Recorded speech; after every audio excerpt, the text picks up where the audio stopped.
इसका टॉपिक है आपका सीरीज कॉम्बिनेशन।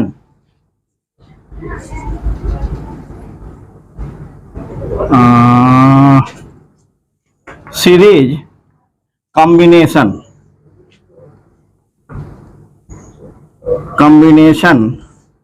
किस चीज का सीरीज कॉम्बिनेशन है? इंडक्टर, कैपेसिटर और रेजिस्टेंस ऑफ इंडक्टर,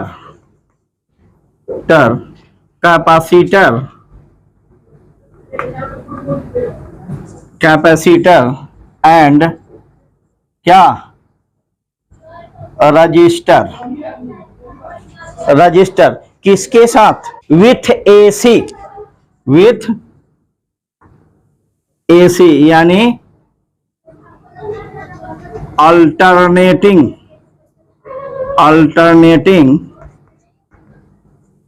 करंट। ठीक है, that circuit also we call it LCR circuit. इसको हम कहते हैं LCR सर्किट। ठीक है, अब इसका हिंदी क्या होगा? हिंदी वाले भी नोट कर लो। प्रत्यावर्ती धारा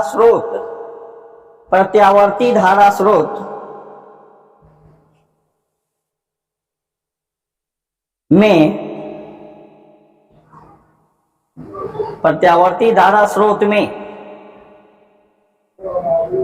प्रेरक, संधारित्र और प्रतिरोध का श्रेणी क्रम संयोजन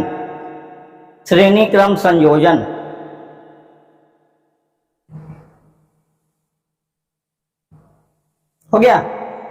सबसे पहले हम लिखते हैं कि सपोज या कंसीडर लिख लो, consider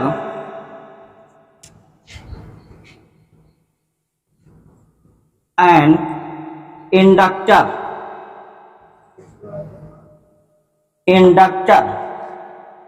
a capacitor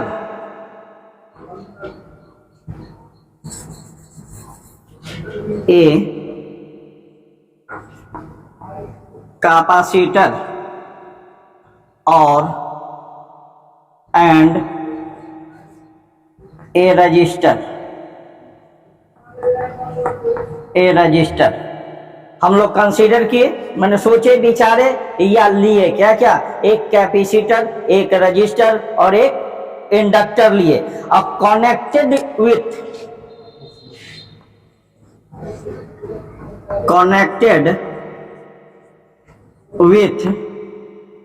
A alternating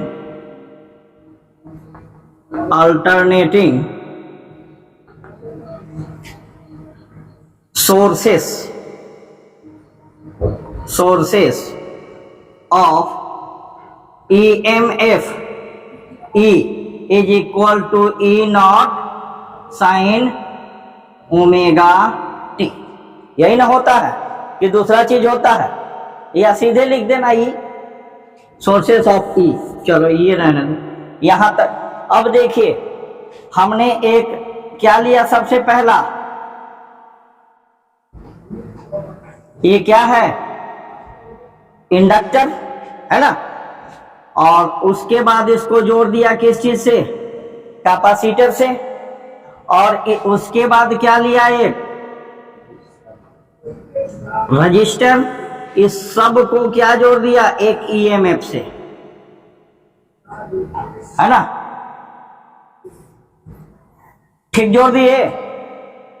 वाह, बाहर मेरे से ना डीसीए करंट हुआ ना एसीए करंट हुआ। ये तो कैपेसिटर का चिन्ह दोनों बराबर है। अगर छोटा और बड़ा रहता तब नहीं, लेकिन इसको हमको जोड़ना किससे है? एसी सोर्सेस है ऑफ ई। यहां तक तो ठीक है। अब आप बताइए कि इस यहाँ ये पॉइंट है, यहाँ ये पॉइंट है, यहाँ ये पॉइंट है, यहाँ पे ये पॉइंट है। इसको दे दीजिए आप ए, यहाँ पॉइंट दीजिए ए बी सी डी। ये किस सीरीज में जुटा हुआ है? इन सीरीज कॉम्बिनेशन, सीरीज में एक के बाद उसके बाद दूसरा, ठीक है। ये दोनों के बीच पोटेंशियल डिफरेंस तो होगा, होगा या नहीं होगा? बोलिए। सबसे पहले तो जानिए कि इसका करंट सब में क्या होगा? करंट आई कैसा होगा? करंट तो सब जगह बराबर होगा। करंट इसमें भी आई का डायरेक्शन क्या होगा? यही होगा। इसमें भी आई का डायरेक्शन क्या होगा? यही होगा। ये क्या हो गया? आई। ये क्या हो गया? आई। कोई दिक्कत है? इसके लिए ये क्या होता है? भी एल होगा। पोटेंशियल डिफरेंस किसके लिए? इंडक्टर के लिए। पोटेंशियल डिफरेंस को हम भी से इंडिकेट करते हैं। भी बराबर आई आर होता है ना, तो उसको बाद में चलेंगे। यही भी ईएमएफ में कन्वर्ट हो जाता है। इसके लिए क्या होगा? पोटेंशियल डिफरेंस भी सी। इसके लिए क्या होगा? पोटेंशियल डिफरेंस भी आर। यानी potential difference for inductor, potential difference for capacitor, potential difference for register. तो यहाँ पे भी एल बराबर क्या होगा रे बालक? जरा हमको बताओ तो। आप जानते हो कि V इज इक्वल टू क्या होता है? आई आर होता है। तो ये आर क्या है? Opposition of current. करंट को अपोज करने वाला, उसको क्या करने वाला है? विरोधक, प्रतिरोध, है ना। तब भी बराबर क्या होता है? यहाँ आई होता है। ये तो खानदानी है। तो यहाँ आई तो ठीक है, करंट तो आई है, लेकिन आर के क्या जगह क्या होगा? एक्स एल होगा कि नहीं होगा? भी एल के जगह क्या होगा? I X L. Opposition of current क्या है इंडक्टर में? एक्स एल, है ना। इसमें भी सी बराबर क्या होगा? ये बता। आई, इसमें भी आई आर। आर के जगह क्या होगा? एक्स सी। इसमें क्या होगा? वी आर बराबर आई इंटू आर। इसका रजिस्टेंस तो आर होता है। यहां तक तो ठीक है। एक चीज और बताइए, इसको हम रफ कर दें। अभी है जगह यहां तक आएगा। अब देखिए, पहले इसको नोट कर लो, नोट कर लो। हिंदी वाले नोट कर लो, हिंदी वाले पहले लिख लो। एक प्रेरक, एक संधारित्र और एक प्रतिरोध, और एक प्रतिरोध को श्रेणी क्रम में प्रत्यावर्ती धारा स्रोत के साथ,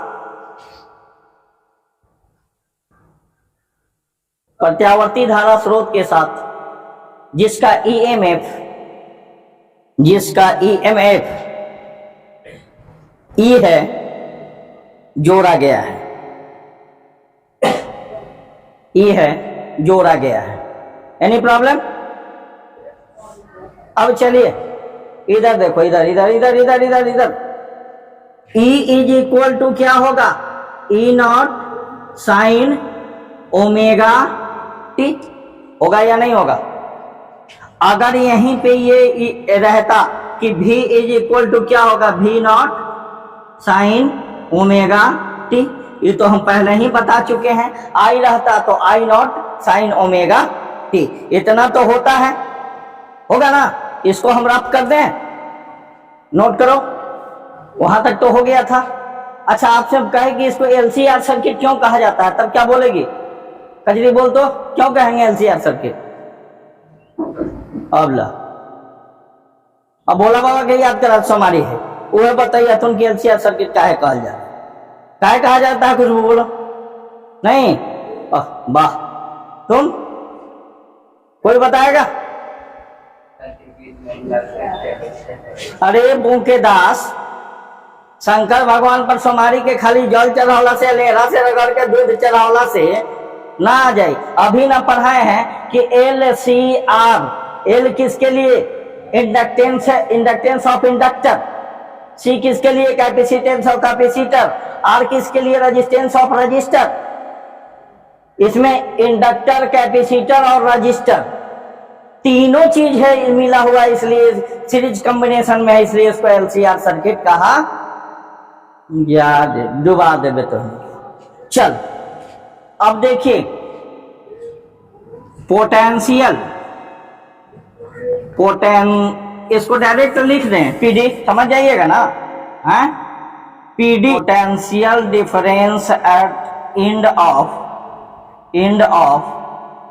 पहले इंडक्टर है ना, इंडक्टर, इसके इंडक्टर के एंड पर पोटेंशियल डिफरेंस कितना होगा, वी एल। इस वी क्या है पोटेंशियल डिफरेंस, एल क्या है इंडक्टेंस ऑफ इंडक्टर, इसलिए वी एल लिखा गया। एल नीचे लिखना, ऐसा नहीं कि वी और एल ऐसा लिख देना।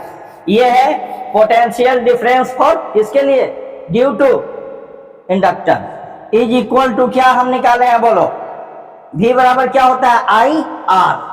आई तो हो गया, लेकिन आर क्या है, रेजिस्टेंस प्रतिरोध। इंडक्टर में इंडक्टेंस क्या होता है, एक्स एल होता है, यही ना है इंडक्टेंस, एक्स एल। अब पोटेंशियल डिफरेंस एंड ऑफ किसके, कैपेसिटर क्या होगा, VC इज इक्वल टू क्या होगा, आई एक्स सी। और potential difference PD end of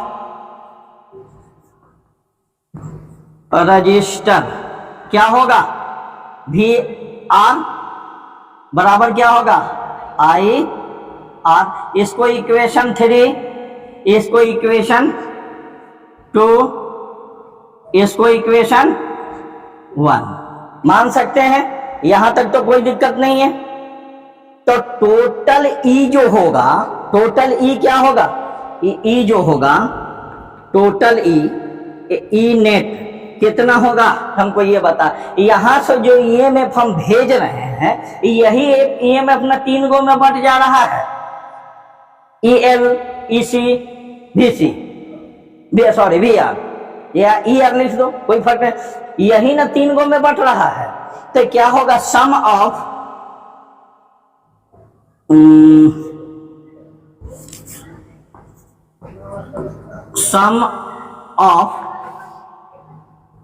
क्या होगा बोलिए, इंडिविजुअल ईएमएफ कितना होगा, सम ऑफ इंडिविजुअल ईएमएफ, ये टोटल ईएमएफ का योग। लेकिन अलजेब्रिक सम तो हम नहीं कर सकते हैं। अलजेब्रिक सम कर सकते हैं, क्यों नहीं कर सकते हैं, ये देखिए करंट का डायरेक्शन तो सबका सेम है ना, करंट का डायरेक्शन सेम। लेकिन इंडक्टर में याद कीजिए, आप ले जाइए प्योर इंडक्टिव सर्किट हम आपको पढ़ाए हैं। इंडक्टर इन किसके साथ, विथ अल्टरनेटिंग करंट। उसमें क्या होता है, इंडक्टर में ईएमएफ आगे होता है कि पीछे होता है, इंडक्टर में ईएमएफ आगे कि पीछे, इंडक्टर में ईएमएफ आगे, यानी ईएमएफ लीड्स करंट लैग्स। देखे थे ना, in the case of inductor EMF leads current lags. तो करंट तो है, ये है, ईएमएफ क्या करेगा, लीड्स करेगा, तो कहां चला जाएगा, ऊपर। ये क्या हुआ, VL ऊपर की ओर था, है ना। कैपेसिटर के केस में क्या था, करंट लीड्स, कैपेसिटर के केस में करंट्स की लेग्स, किसमें, करंट लीड्स, करंट आगे था और ईएमएफ पीछे वाला पढ़ा है ना। कैपेसिटर के केस में ईएमएफ क्या था, पीछे की ओर, और करंट आगे था। तो ये क्या हो गया, VC। और इस केस में क्या था, दोनों VR भी सेम डायरेक्शन में था। रजिस्ट्रेशन के केस में सेम डायरेक्शन में था कि नहीं था, ये 90 डिग्री आगे, इसमें 90 डिग्री पीछे ईएमएफ था ना। तो इसका हम सम कर सकते हैं। आई तो ठीक है, आई का डायरेक्शन सबका सेम है, लेकिन इसका डायरेक्शन सेम है, इसका डायरेक्शन इधर, इसका डायरेक्शन इधर, तो ऐसा सम हो सकता है अलजेब्रा में? जब डायरेक्शन अलग होगा तो नहीं होगा। तो इसका सम कैसा होगा? Vector sum. ठीक है, वेक्टर सम इसका करेंगे। वेक्टर सम कैसे करेंगे? यहां जगह है तो देखिए, वेक्टर सम करने के लिए नहीं, इसको मिटाएंगे। इसको मिटा दें, हम इसको मिटा देना। तो देखिए, ये नोट कर लिए थे? हाँ, सब कर लिया। वो तो हम समझिए ना। वेक्टर सम करने के लिए हम क्या करेंगे? देखिए, ठीक से ध्यान से समझिएगा। यहां ये करंट है ना? ये क्या है? आई का डायरेक्शन। ठीक, रेजिस्टेंस के केस में आई भी इधर और भी आर भी इधर, सेम केस, सेम रहता था ना? ये एक्स हो गया। अब इधर दे दो, ये था भी एल, ये क्या हो गया? भी एल, है कि नहीं? डायरेक्शन ऊपर। VC का डायरेक्शन कैसा है? नीचे, लेकिन कम होगा। ये कौन हुआ? VC। ये ऑरिजिन यहां से हो गया, सेंटर से। कोई दिक्कत यहां पे? अब मान लो ये पॉइंट है, यहां मान लीजिए पॉइंट ये है, ये भी पॉइंट है, इसको P पॉइंट हम मान लिए। तो ये जो है, यहां देखिए, इसको ये इतना बड़ा है, ऊपर से हम इतना मान लो काट देते हैं यहां तक। तो ये कितना होगा? यहां से यहां तक कितना? VL। आई घटाए कितना है? ये माइनस VC। तो ये कितना बच गया? VL माइनस बचा। अब इसको, अब अगर मान लो अभी भी वेक्टर सम नहीं हुआ, इसको हम पैरेललोग्राम मेथड पर ले आते हैं। पैरेललोग्राम खींच दिए तो इस डायरेक्शन क्या होगा? रिजल्टेंट होता है कि नहीं होता है? ये सब क्या है? Potential difference. ये भी पोटेंशियल डिफरेंस। इसको क्या कहते हैं हम? रिजल्टेंट। तो रिजल्टेंट कौन हो गया? ये ना जाके चारों तरफ 3 भाग में बटा था, तो ये हो गया इतना। तो ये क्या होगा? VL minus VC। होगा या नहीं होगा? ये होगा।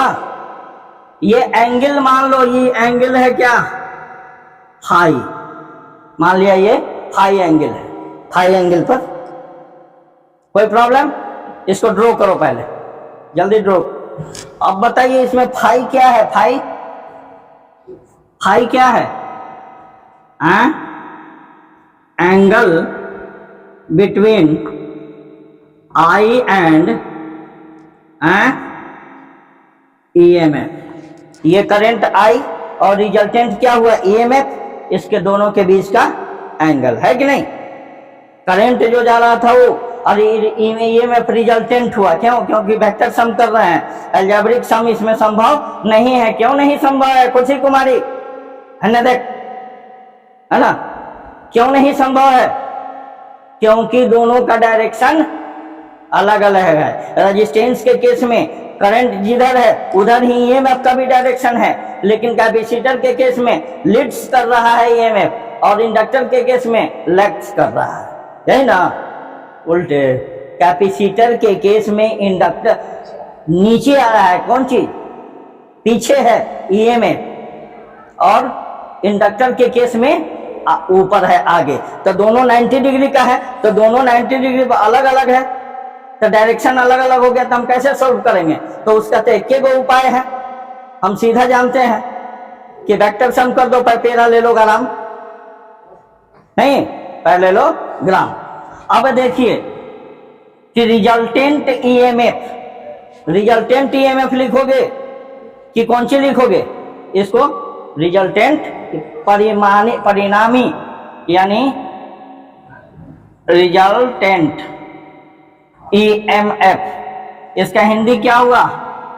परिणामी कौन चीज? अरे बीबा अब क्या होगा जी? इसको हम क्या लिख दें? इसको मान लो कि H हम लिख दिए, तो OH ये कौन सा ट्रायंगल बन गया? Right angle triangle. ये परपेंडिकुलर, ये बेस है, हाइपोटेन्यूज होगा, लंब, आधार और कर्व। ये लंब क्यों होगा? क्योंकि यहाँ थीटा है, फाई है, फाई के सामने का भुजा लंब होता है, त्रिकोणमिति में पढ़ चुके हो। तो हम क्या करेंगे ये बता, OM दे दो, इसको दे सकते हैं। तो क्या होगा? OH स्क्वायर बराबर बोलो OM square plus MH square लिख सकते हैं। इस पर स्क्वायर है, इसको जब इसको हम OH निकालेंगे, OH क्या है? E है। OH क्या है? E है ना। E बराबर क्या होगा? स्क्वायर हटाएंगे तो इस पर क्या आ जाएगा? I root I. तो OM कितना? OM कितना? VR का स्क्वायर प्लस MH कितना? VL माइनस VC का स्क्वायर। इतना होगा या नहीं होगा? हो सकता है। अब इसमें क्या बैठा दोगे? VR कितना है? VR कितना है? हम कितना निकाले थे VR? देखो ना जी, इक्वेशन थर्ड, IR हो गया है ब्यूटी। जब इस पर IR है, इस पर स्क्वायर है, तो दोनों पर हम स्क्वायर दे दें, होगा प्लस VL कितना निकाले थे? देखो इक्वेशन 1 है XL है IXL। तो लो IXL माइनस ये क्या होगा? IXC का होल स्क्वायर हो जाएगा कि नहीं होगा? अब देख तो जरा, E is equal to root under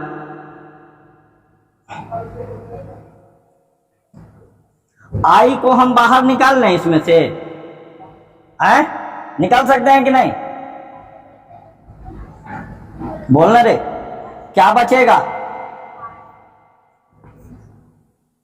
अब माइनस, इसमें से भी I को कॉमन आउट कर लो, क्या बचेगा? XL माइनस XC का स्क्वायर बच जाएगा।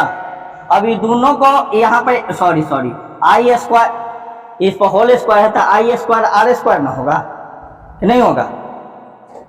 होगा I स्क्वायर R स्क्वायर होगा या नहीं होगा? हमको बता। इस सब पर स्क्वायर है तो इसमें भी स्क्वायर होगा या नहीं होगा?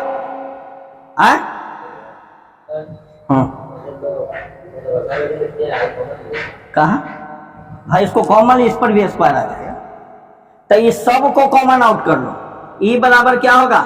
I स्क्वायर रूट अंडर, ये I बचेगा क्योंकि स्क्वायर है दोनों पर। जब कॉमन लेंगे I स्क्वायर को अलग करेंगे तो I स्क्वायर रूट हट जाएगा, तो ये तो बाहर। तो क्या बचेगा? R square minus XL minus XC का होल स्क्वायर। अब इसको I को हटा देते हैं तो E अब बटा में I आ जाएगा इधर कि नहीं आ जाएगा? ये आ जाएगा तो ये बटा में आ जाएगा, आएगा। तो चलिए यहां तक आइए, तो इसके आगे भागते हैं। क्या दो आइटम है? रुको, इसको भी भरिए देते हैं, नीचे कट जाएगा नहीं, कट जाएगा। अब देखो E अपॉन I, इसको हम क्या कहते हैं? बराबर Z।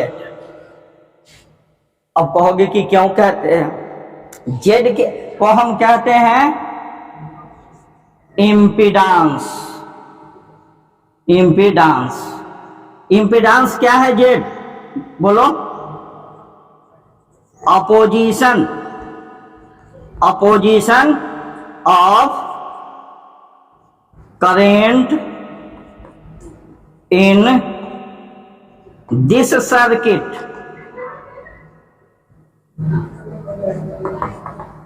सब में अपोजिशन ऑफ करंट आता था ना, तो इसको कहते हैं opposition of current in this circuit, we call it impedance. ठीक है, इसको कोई इम्पीडेंस कहता है, कोई इम्पीडेंस कहता है। तो ये हुआ अपोजिशन ऑफ करंट। तो इसको हम क्या लिख देंगे, Z इज इक्वल टू, इसके जगह Z हो जाएगा, इसके जगह Z हो जाएगा कि नहीं, इसके जगह Z बराबर क्या हो जाएगा, R square minus XL minus XC का, ठीक है, that is opposition of current in LCR circuit. LCR circuit के लिए अपोजिशन ऑफ करंट यही होता है। समझ में आया ब्यूटी कुमारी? नहीं समझ में आएगा तो दिमागे में चिमटी काटने लगे। समझ गए? कहा ये, अरे रे रे रे रे, सब में प्लस से होगा, गड़बड़ा गया, सब में प्लस होगा, भाई मिस्टेक हो गया। जब खोलवा दिया तो एक और चीज, एक चीज बता दो, ये तो नोट कर लिए हो, ये नोट कर लिए हो ना? अच्छा, तो ये जो हम लिखे हैं E बटा I बराबर Z, काहे लिख दिए? ये कोनो पूछा कि Z काहे लिखे, दूसर कुछ चीज काहे नहीं लिखे? अरे पढ़े हो, V बराबर IR पढ़ा है कि नहीं पढ़ा है? तो R बराबर क्या हो जाएगा, V बटे होगा। अब V के जगह हम क्या लिखेंगे, E बटे I। R क्या है, प्रतिरोध, अवरोधक, उसमें L क्या था, इंडक्टर में अवरोधक, इसमें Z क्या है, अवरोधक। R के जगह इसको Z लिखा गया। समझ में आया बात? इंडिकेट किसी न किसी चीज को इंडिकेट करेंगे ना, प्रतिबाधा को, तो रेजिस्टेंस में R से करते थे, इंडक्टर में L से किए, और इसको Z से किया जाता है। ठीक है, समझ में आया बात कि नहीं आया? अभी भी नहीं आया तो कपार रगड़ो, बोला बाबा के भी जाके सोमार। ठीक है, ये क्या निकला, opposition of current, we call it impedance. Hindi क्या होगा, प्रतिबाधा। लेकिन इसमें केवल अभी क्या निकला, अपोजिशन ऑफ करंट, करंट का विरोध करने वाला निकला है। अब इसमें करंट कितना होगा, क्योंकि टाइम ओवर हो गया है, देख रही हो सर खड़े हैं स्तंभ की तरह, है ना, इसलिए हमको जाना मजबूरी है। तो कल हम निकालेंगे इसमें करंट, है ना, कि करंट कितना होगा और इसमें रिजोनेंस कितना होगा। ठीक है, ये कल के टॉपिक में चलेगा, इंतजार कीजिए कल की क्लास।